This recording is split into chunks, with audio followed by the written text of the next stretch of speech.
Pertama kali saya ke rumah Gus Fuad Pleret, saya mendapati kebingungan yang cukup luar biasa.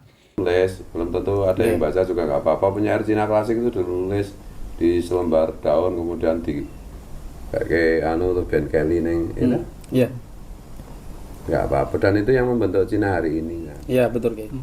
Karena Gus Fuad itu lain di konten, lain di real life.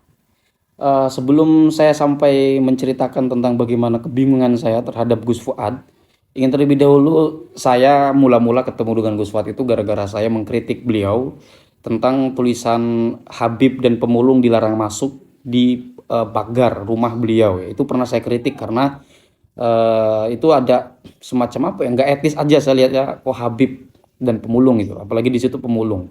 Pemulung kan mau bagaimanapun itu adalah manusia ya, yang tidak boleh kita hinakan. Beliau itu justru adalah sama sebagaimana kita, manusia harus kita hormati, harus kita perlakukan sebagai sesama manusia gitu ya. Dan begitupun Habib, dan saya pikir enggak semua Habib begitu. Mungkin yang dimaksud Gus Fat di situ Habib itu di situ adalah oknum ya. Dan ternyata memang betul, setelah saya di sana tabayun meminta kejelasan dari Gus Fuad dan juga orang-orang di sana, di sana banyak pemulung tukang nyolong gitu, tukang nyuri dan semacamnya lah. Dan soal Habib ini Gus Fuad ternyata memiliki sejarah yang panjang yang kemudian tidak dapat juga saya jelaskan di sini karena pengetahuan saya pun mengenai sejarah Gus Fuad mengenai Habib itu kurang kurang saya ketahui ya. Bukan masalah ini yang ingin saya sampaikan atau hendak saya katakan dalam konten ini.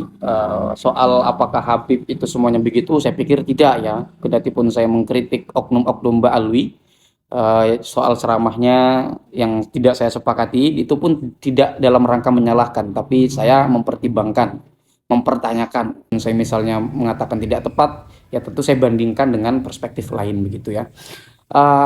Soal nasab bagaimana? Soal nasab Balwi saya bukan ahli ya, biarkan itu para ahli untuk mengkaji itu.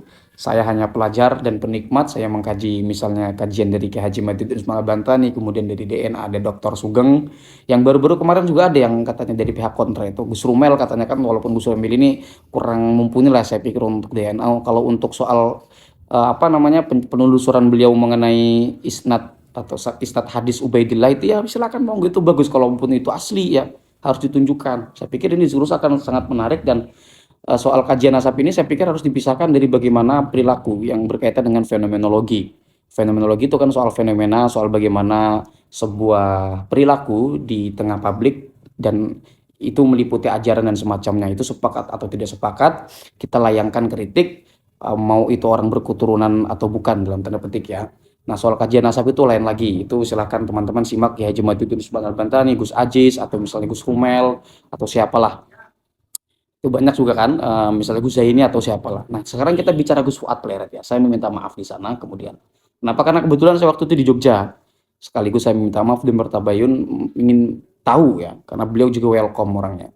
Dan setelah di sana saya apa namanya kemudian itu biasalah disambut sebagai tamu, dihormati. Beliau juga orang yang sangat baik secara pribadi, dan beliau itu orang yang lain di media, lain di aslinya. Mungkin kita selama ini melihat Gus Fuad di konten YouTube itu halu ya, halu-halu. Kayak misalnya konten Gus Fuad soal mubahalah dengan alam atau apa, kendati pun saya no komen soal itu, soal konten itu, tapi saya tidak tahu juga maksud Gus Fuad bagaimana dalam membuat konten itu. Yang pasti ketika saya ngobrol di sana dengan beliau, beliau itu orang yang sangat rasional gitu. Orang yang mempertimbangkan pakem-pakem logika ketika berbicara, ketika berdialog dengan saya. Ini belum saya ceritakan semuanya. Gus Fuad itu saya kaget ya, beliau itu pelukis, seniman Indonesia asli, dan jam terbang beliau dalam dunia kesenian itu adalah seorang yang sangat senior. Relasi beliau dalam kesusastraan, ternyata beliau itu orang sastra. Beliau kenal dengan Kang Tohari misalnya, Sutarji, kemudian kenal Mas Willy. Mas Willy itu WS Rendra, sekali ber-WS Rendra itu pernah hidup di era kementerengan, zaman apa poetry reading Mas Willy itu. Beliau juga relasinya dengan Jokmin, dengan Mbah Nun, dan penyair-penyair senior di masa lalu, sastrawan-sastrawan senior, itu adalah circle-nya Gus Fuad Pleret. Artinya begini, ketika beliau lahir dari kesusastraan, dan beliau juga memiliki banyak karya sastra. Karya sastra itu tidak bisa ditulis dengan kehaluan, Pak. Karya sastra itu ditulis dengan pakem-pakem kelogikaan, kendati pun karya itu andaikan fiksi. Oke. Ada sastrawan semisal nulis karya fiksi. Karya fiksi itu hal-hal teknis kepenulisan, hal yang paling elementer itu kan soal tata bahasa harus jelas dulu. Tata bahasa harus ini dulu, artinya orang yang memiliki tulisan yang rapi, yang baik dan benar secara kebahasa Indonesiaan. Beliau itu orang yang memiliki pikiran yang bukan cuma logis, tapi juga imajinasinya jalan gitu. Makanya saya katakan kendati pun fiksi itu kan juga tidak lahir dari kekosongan. Dia disebabkan kebudayaan, diliputi kebudayaan dan meliputi kebudayaannya. Pramudia Anantatur misalkan menuliskan Gadis Pantai atau Bumi Manusia. Itu karya fiksi. Tapi kan karya fiksi itu tidak lahir dari kekosongan. Ada pengalaman Pramudia Anantatur tentang Indonesia di masa lalu, waktu zaman penjajahan, yang itu menginspirasi Pramudia Anantatur untuk menulis novel. Kira-kira begitu ya. Itu saya katakan karya fiksi pun tidak lahir dari kekosongan. Gus Fuad itu diantaranya di situ. Bukan hanya kecerdasan bagaimana Gus Fuad itu menuliskan sebuah tulisan, tapi juga tentang bagaimana imajinasi beliau, dialektika beliau, sendiri dengan realitas itu. Artinya beliau ini orang yang logis, orang yang rasional. Pokoknya beda lah kalau teman-teman lihat Gus Fuad di YouTube dengan aslinya. Ini bukan berarti saya membesar-besarkan Gus Fuad atau memuja Gus Fuad, tidak. Saya cuma bercerita tentang kok begini ya, ada orang yang kemudian Gus Fuad itu dinilai halu di media, tapi aslinya enggak. Beliau itu bahkan punya lukisan. Ini saya katakan soal lukisannya. Beliau itu seniornya Nasirun itu loh. Siapa yang tidak tahu Nasirun dari kalangan pelukis? Termasuk di situ ada beberapa penghargaan Gus Fuad, dan lukisannya itu harganya bukan main. Ada yang ratusan juta, ada yang miliaran. Selain harganya miliaran, banyak juga lukisan-lukisan beliau itu yang tidak kemudian dijual. Dulu ketika Gus Fuad Pleret bercerita tentang masih dekat dengan habaib, beliau itu sering dimintai sesuatu lah, termasuk mobil juga pernah diminta, entah dikasih atau enggak itu mobilnya. Dan beliau pernah menjual lukisan 200 juta, dan lukisan itu hasil jualan itu kemudian diberikan kepada Habib. Gus Fuad cerita begitulah, dengan seorang oknum Habib lah begitu ya. Dan kemudian ketika ada penelitian begini, Gus Fuad itu entahlah, mungkin beliau merasa bahwa ya Habib itu bukan keturunan ya, sebagaimana teman-teman lihat di konten-konten Gus Fuad itu. Sehingga Gus Fuad yang agak vokal ya. Kira-kira begitu. Kemudian saya bingung, di pesantren Gus Fuad itu semua santri di sana digratiskan. Sound system yang digunakan untuk pengajian pun itu mahal. Saya bingung, ini Gus Fuad membiayai santri-santri di sini untuk operasional segala macam, untuk makan semuanya itu gratis. Tapi saya kemudian tidak heran ketika melihat karya-karya Gus Fuad itu dijualnya ratusan juta bahkan miliaran. Ada yang lukisan itu 10 miliar tapi nggak dijual. Ada itu. Saya kemudian tidak heran setelah melihat karya-karya beliau itu mahal ya. Jadi lukisannya itu Allahumma sholli ala sayyidina Muhammad, tapi ditulis tangan secara abstrak. Itu adalah orang-orang pelukis ini. Dan beliau itu memang seorang kiai, seorang yang memang tokoh di sana, tokoh besar ya. Tapi beliau kan tidak pernah menceritakan hal itu di YouTube beliau, bahwa beliau itu punya banyak penghargaan di seni lukis, punya banyak karya sastra yang dulu pernah terbit di Horizon, di Kompas dan semacamnya. Beliau tidak pernah cerita itu. Walaupun cerita yang pernah saya lihat itu hanya sekelibet saja. Soal bagaimana Gus Fuad di kontennya halu, itu mungkin saya sempat bertanya begitu. Itu metode Gus Fuad saja barangkali ya, karena memang masyarakat Indonesia sukanya begitu. Gus Fuad lalu mengambil jalan itu bagian dari entertain saja, media saja saya pikir. Kendati pun ini terlepas saya apakah sepakat atau tidak ya dengan sikap Gus Fuad yang memilih jalan itu, tapi intinya Gus Fuad itu intinya lain di YouTube, kemudian lain ketika berbicara secara langsung begitu. Memang ada obrolan-obrolan khas Jawa Gus Fuad ya, khas Jawa seperti orang-orang Jawa di masa lalu.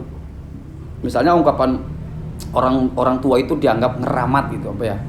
Misalnya Gus Fuad cerita dulu, kamu itu bukan sastrawan, kamu itu kiai. Misalnya Gus Fuad punya senior sastrawan mengatakan seperti itu kepada Gus Fuad, misalnya Sutarji Kolzumbahri misalnya, atau Mas Willy atau Esrenda. Itu dulu waktu saya kesana beliau bercerita seperti itu. Dan itu diamini, dan sampai sekarang memang Gus Fuad dikenal sebagai tokoh, seorang yang bukan mentereng dengan penyairan atau kesastrawanannya atau bukan kepublikasannya, tapi beliau dikenal sebagai seorang kiai begitu. Ya kira-kira begitu ya teman-teman soal Gus Fuad Pleret. Beliau adalah pribadi yang baik secara person, dan saya pikir soal konten-konten beliau yang cenderung agak tajam, saya pikir itu di aslinya tidak begitulah. Saya pikir Gus Fuad juga menyayangi semua, baik itu dari kalangan misalnya oknum Ba'alwi yang sering dikritik Gus Fuad. Saya pikir secara person Gus Fuad itu tidak ya. Itu bagian dari ini saja sih, saya pikir sikap Gus Fuad ya. Dan kita sebagai muslim juga kan tidak diperkenankan untuk membenci siapapun, baik itu dari kalangan manapun. Saling mencintai ya. Adapun soal nasab atau soal apa, soal itu terserah lah ya.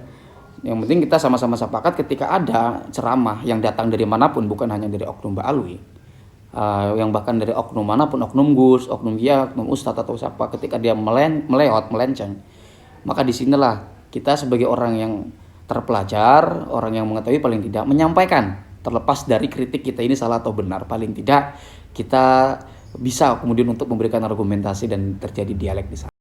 Oh iya, dan pikiran beliau juga moderat ya, artinya moderat itu maju ya, di samping wawasan beliau yang sangat luas. Misalnya ketika saya dengan beliau bercerita tentang bagaimana pengaruh puisi di Cina, yang itu dari puisi-puisi itu lahir pergerakan-pergerakan atau revolusi-revolusi di Cina sehingga membuat Cina sekarang maju, termasuk revolusi Perancis. Sejarah kesusastraan misalnya dari karya sastra pop, karya sastra sufi dari Maulana Jalaluddin Rumi, kemudian sampai ke misalnya Hamzah Fansuri, kemudian Abdul Hadi WM. Itu semua tentang sejarah-sejarah bagaimana bangsa-bangsa di masa lalu dipengaruhi oleh karya sastra, dan bagaimana sastra mewarnai Indonesia di sejarah nasional kita. Itu beliau tahu semua. Banyak yang beliau tahu lah gitu kira-kira ya. Artinya beliau ini memang orang yang baca buku, orang yang memang terpelajar, dan beliau juga kuliah dulu tuh. Teman Rocky Gerung kalau nggak salah. Ya itu kebingungan saya di konten itu kan mungkin orang melihat akan halu ya Gus Fuad itu ya. Apalagi dengan gaya rambut yang pelontos gitu. Mungkin orang juga melihatnya akan gemes gitu. Tapi kalau ngobrol langsung itu enggak, beliau itu orang yang punya wibawa, obrolannya asik. Dan diajak ngobrol kemanapun itu, bahas apapun, konteksnya apapun, beliau itu nyambung gitu loh. Artinya beliau ini orang memang update, orang yang benar-benar baca gitu loh. Soal media yang menampilkan Gus Fuad dengan halu begitu, di kontennya Gus Fuad sendiri bahkan ya itu urusan Gus Fuad lah, Gus Fuad yang tahu, mungkin itu cara saja, sikap saja barangkali ya, kira-kira begitu. Salam cinta damai, hadanallahu wa iyyakum ajmain, wallahu huwal muwaffiq ila aqwamit thoriqin. Wassalamualaikum warahmatullahi wabarakatuh.